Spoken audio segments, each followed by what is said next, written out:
video is going to be all about my tips on how to have a successful Disney College Program phone interview. So the first set of the tips are going to be things you can do beforehand, and the second half of the tips are going to be things you can do during your interview to be more successful. So we're going to start off with the things that you can do beforehand to just get prepared for your phone interview. So the first thing that you can do is schedule your interview for a convenient time for you. So when you're scheduling the date and time for your interview, you want to make sure you keep in mind things like classes or your work schedule to make sure that you can chunk out enough time to do your interview around all your other daily activities. And with that being said, you also want to keep in mind where you're going to be doing the interview. If you have roommates and you're thinking about doing it in your dorm room, you're definitely going to want to schedule it for a time when your roommates are going to be out. So that way you'll have a nice quiet space and a private space to do your phone interview where you're not going to be bothering any of them and they're not going to be bothering you. If you're struggling to find a location to do your interview, I would suggest maybe in a lounge somewhere on campus. In my dorm, actually, there was a lounge on the first floor that was usually pretty empty. Most of the time there was nobody in there, and so it was a nice quiet place to work. But if not, definitely check your school library. At my library, there were private study rooms that you could rent for 2 hours at a time. You could check them out, just like you would a library book. You could check them out, and it would just be you. You'd get a key, so the door was locked and closed, so you could just have a nice, quiet, private space to do your interview. So when you're scheduling your interview, you want to keep these things in mind. My next piece of advice kind of goes with this, and it's leaving yourself enough time to do your interview. My interview, I scheduled about an hour around the interview to do it. So my interview was at 9:45 in the morning, and by 9:15 I was ready to go. I had all my materials all situated. I had my phone out ready to get the call, and then my call was a little late. It was about 5 minutes late. She called me a little bit after 9:50, and then it was exactly a 20-minute phone call. It was exactly 20 minutes, so I was done before 10:15, like right before 10:15. So it was about an hour that I blocked out for my phone interview. I thought that was enough time. I did not feel stressed or rushed or pressed for time, so I would definitely plan when you're scheduling to make sure you give yourself an hour at least for the phone interview. My third piece of advice has to do with the actual preparation of getting ready for the interview. Definitely, like I said, my phone interview was scheduled for 9:45, and half an hour before that, so by 9:15, I had already used the bathroom. I had a water bottle ready to go. I had printed all my materials. I was dressed. I had my headphones in. I was ready to go, and that's something you're going to want to do at least, I would say, 15 minutes before your scheduled interview. I would suggest 30, because like I said, my phone interview was late, but I have heard people say their phone interview was early. So I would definitely say by 30 minutes before or 15 minutes before at least, you should have all your materials out. You should have used the bathroom. Please use the bathroom beforehand. There's nothing worse than having to use the bathroom while you're on the phone, and it's a very important phone call. And I would suggest having some water with you in case you need to take a drink in the middle. So my fourth tip is to print your application out. I would say a majority of the phone interview is just going through your application step by step and verifying your information and going through the roles you selected and seeing if you still felt the way you did about them when you applied. So it was really helpful to me to have my application printed out because I could see what my interviewer was seeing. I could make sure all the information was correct, and I could just refresh myself on what I put in each role. So I would suggest printing it out and having it with you when you give the interview. My fifth piece of advice is to do some research, which I'm assuming if you're watching this video you're already doing, but do some research and type up some notes for yourself. The research I did was just watching YouTube videos like this, looking at blogs and forums and seeing what kind of questions people were getting asked in their interviews. I watched a couple videos of people filming their phone interviews, and I will say that was definitely the most helpful, was seeing people's phone interviews experience, because it kind of showed me what I would be looking at, and it kind of calmed me down that it really wasn't anything that scary at all. And also, once you do that research, type up some notes for yourself. I typed up my notes. They're right here. So what I did is I bolded each question. So each question on here is bolded. And then underneath, I did a couple bullet points on things I wanted to talk about.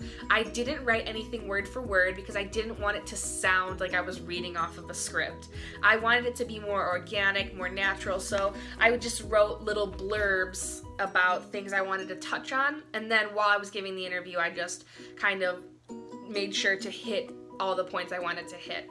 So the first part of this, my notes were just questions, like general questions I thought they'd ask me. Like the first question I put was, why do you want to do the Disney College program? And that was actually the first actual question she asked me that wasn't just verifying information.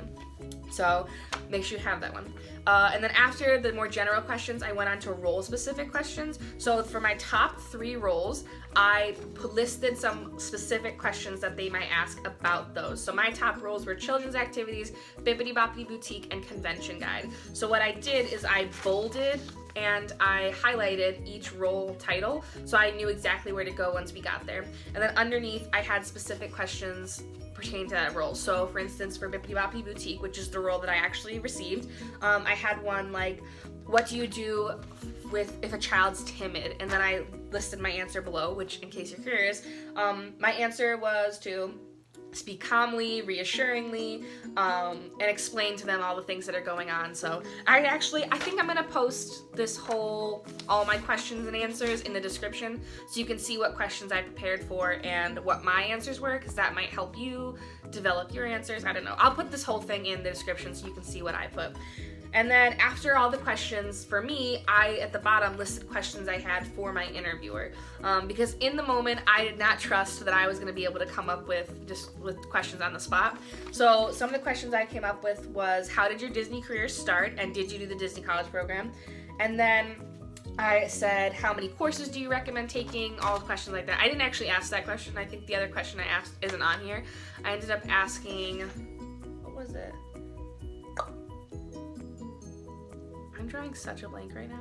Oh, I asked, what is Disney looking for in a Disney College program participant? So see, this is why you write notes and you write down what you're gonna say, because in the moment you're gonna forget what you wanted to say. So definitely, and I would suggest type them up, don't write them, because it'll be neater, it'll be easier to read, you can bullet point, all that fun stuff, and it just, I don't know, typing it up made it feel a little bit more professional for me. Even though I don't think it makes that much of a difference, I would suggest type it up so it's easier to read and go through. So after that, my 6th piece of advice is to have a pen or pencil with you.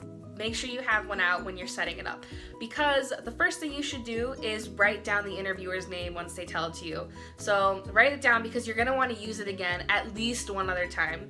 Let's say your interviewer's name is, I don't know, Karen.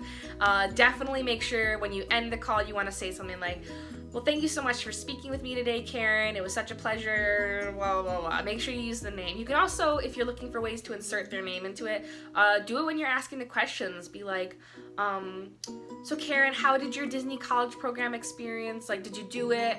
Or, so Karen, what is Disney looking for in a Disney College program participant? Like, if you're looking for ways to like subtly throw it in there without trying to sound like, hey, I'm using your name, that's the place to put it, is with the questions. And then when you say, thank you so much for calling, Karen, it was such a pleasure just speaking with you today. But make sure you use it, because it just makes you sound a little bit more professional, and it makes it sound like you can remember faces and names. And so I would definitely write that down. And also, you're going to want to have a pen or pencil on you, because at the end of your interview, your interviewer is going to give you a lot of information about what is to expect in the next coming weeks. So they're going to tell you when they expect you to hear by and things you should be looking out for in your email. So make sure you write all that information down. So that's all the tips I have for before you do your interview, and now we're going to get into the tips to do during your interview. So my first tip, which is I think one of the most important tips for during your interview, is to wear headphones. For me personally, I wore just the regular Apple headphones with the microphone attached, and that worked perfectly because I wasn't sitting here holding the phone to my face the whole time. I was just able to be hands-free. I could write, I could drink some water, and I think the quality sounds nicer through the headphones. I can hear them easier. I feel like they can hear me easier. So if you have headphones with a microphone, I would suggest wearing those ones during your interview. And also, I think it blocks out some of the sound, or I don't know if you have long hair. For me, when I'm on the phone, you can hear my hair moving. So I would suggest headphones if you have them. My second tip as far as to do during the interview is kind of silly. It's a little unconventional, but I would suggest doing your interview in front of a mirror, which It sounds like it'd be a little scary, but it actually was so beneficial to me. So I did my interview in front of a mirror, so that way I could make eye contact with myself and I could see my expressions, because you want to make sure you're smiling because you sound happier when you're smiling. And when I was looking in the mirror, I could make sure that I was smiling the whole time. I looked expressive, because if you look expressive, you're going to sound expressive. And I wasn't sitting there like this just talking all the time and being all bleh. I was smiling, I was engaged. So I would suggest doing it in front of a mirror, because you can monitor how engaged you are visually by seeing you. But by all means, if this is gonna freak you out, staring at yourself in the mirror the whole time, don't do it. But on that same sort of weird wavelength, my third advice is to stand while you give the interview, which I know sounds kind of silly. You're just standing there on the phone for 20 minutes. But the reason I suggest standing is because it made me feel a little bit more confident, a little bit more, like, I don't want to say like assertive, but a little bit more, present, and quicker on my feet, definitely. I think standing kind of calms you. It kind of makes you feel like you're professional, like you're there, like you're actually in an interview, you're not just on the phone with somebody. So standing for me was helpful, but you should definitely do what's most comfortable for you. If you're the type of person that will feel most comfortable laying in bed wrapped up in blankets, do that. Do what's most comfortable for you. And sticking with that whole doing what's comfortable for you thing, you definitely want to dress to your comfort level. So while you're giving the interview, you want to be dressed in a way that's going to make you feel the most confident, the most comfortable, the way you need to be. For me, that was reasonably nicely dressed. I wore a pretty nice business skirt with tights, but then I just wore like a big comfy sweater over it to keep me warm because it was February, and also just to feel a little bit relaxed. So, but I also know that I'm the type of person that when I take an exam or anything, I do better if I'm dressed a little bit nicer. If you're the type of person that does better when you're in sweats and a t-shirt because you feel comfortable, do that. Dress in the way that you think you're going to be the most successful in. For me, that was dressing a little bit nicer. For you, figure out what that is for you and do that.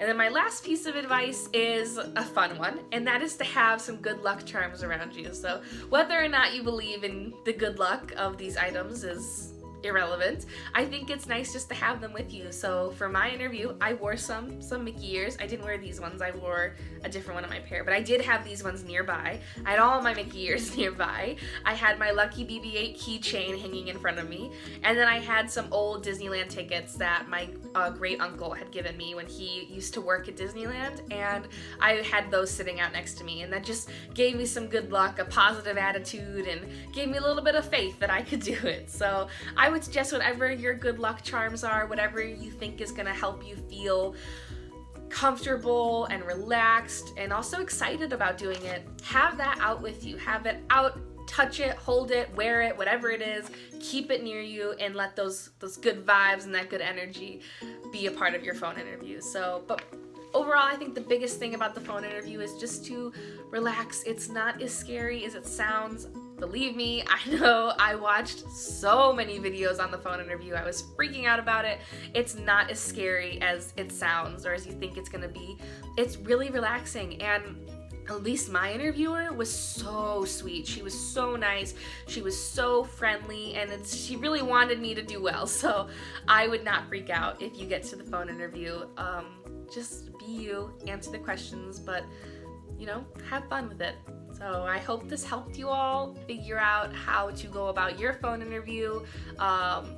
For me, I said my phone interview was successful. I don't know if it was because of these tips, but I'd like to think it was. So let me know what tips you find helpful for you, and if you have any advice for me on the phone interview. So let me know in the comments what you think. But thank you so much for watching, everybody. Bye!